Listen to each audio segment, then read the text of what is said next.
Hello and welcome to this episode of OVPLT Talks.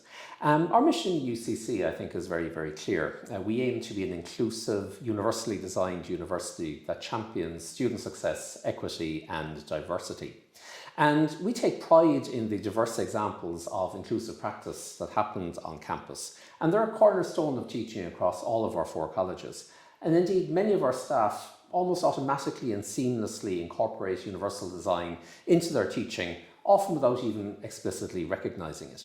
So it's in that context today that I'm delighted to introduce James Northridge and welcome him to the office. And James is project manager for the Inclusive UCC project, and you're very welcome, James. And just to start off, could you maybe explain the idea behind Inclusive UCC?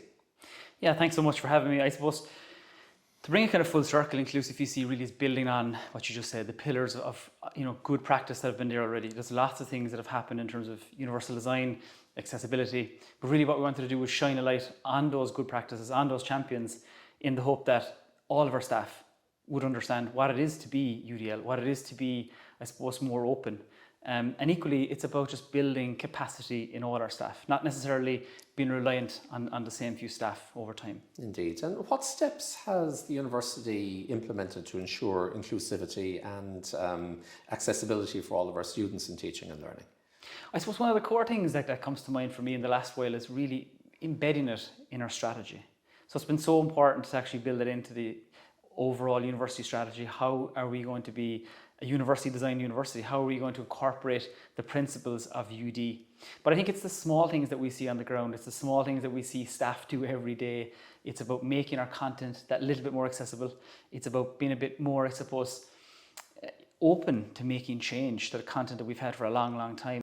What kind of hurdles have you encountered when attempting to incorporate accessibility into our curriculum and indeed also into the teaching spaces? I think it's one of those things, certainly in my early days of running Inclusive UCC, it's been about maybe trying to eat the elephant whole, and I think we've all come up against that obstacle. It really is about working with the willing, working with the ones who want to engage, and then highlighting, I suppose, the good things that they're doing already. And it's about learning from others, not just within UCC, but on a wider scale, nationally, internationally, what's happening across the US. What are the likes of CAST, who are an organisation that actually, I suppose, would really drive universal design for learning? What are they doing at the coalface of that whole thing, and how can we maybe learn from some of their mistakes? Yeah. And in terms of technology, I mean, what sort of technologies are we looking at to, I suppose, amplify inclusivity and accessibility?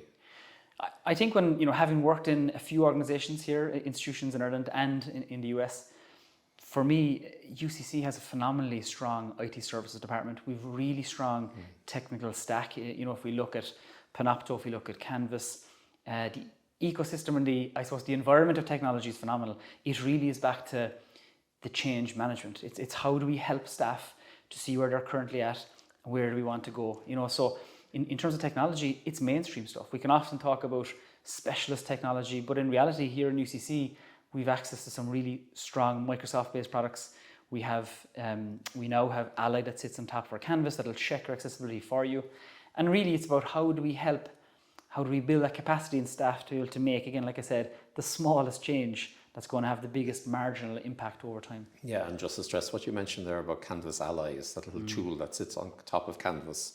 And I suppose we'll check, the accessibility and give you pointers, and just to maybe draw people's attention to that in particular.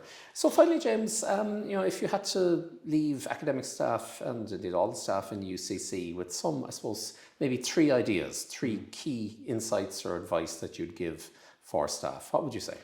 I suppose 3 core takeaways for those that are teaching. I think it's really important, like you said there, is to tap into what is your accessibility score now in your course. So just on the left-hand side of your navigation, you should see your Accessibility Ally score. Hit the button, you're the only one that sees it, and it'll give you a dashboard, whether you're in the red, the amber or green, and just have a look at it and see what are the small changes you could make. But equally, you could ask students, as we start semester, what is it that works for you? And I think we often fall into this place of what I refer to as twaddy. So this whole term of Twadi, and Twadi is this is the way I've always done it. Okay?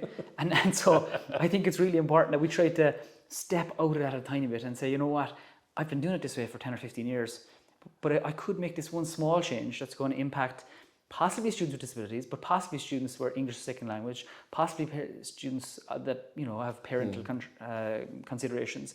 And so I think it's about just stepping outside our own comfort zones. And look, I hate changes as much as the next person in many ways, but it's about, I suppose, rolling with it. And then if there's one really, really practical thing we can do, it's maybe to see, could we move away from using as much PDFs as we currently do? And there's a bit of a fear factor there, Paul, I think, around people are going to take my content, or it'll be gone. But maybe there's options for sharing it in other ways that are accessible. And of course, if there's any questions or issues on that, please just reach out to me, and I'd only be too delighted to jump in and help. That's very good. Thank you very much, James. And I think ultimately, we definitely do want to be an inclusive university that champions student success, equity and diversity, as I said at the beginning. And I think the Inclusive UCC project will be a major advance in that. So thank you very much. Thanks, Paul. Thanks for having me.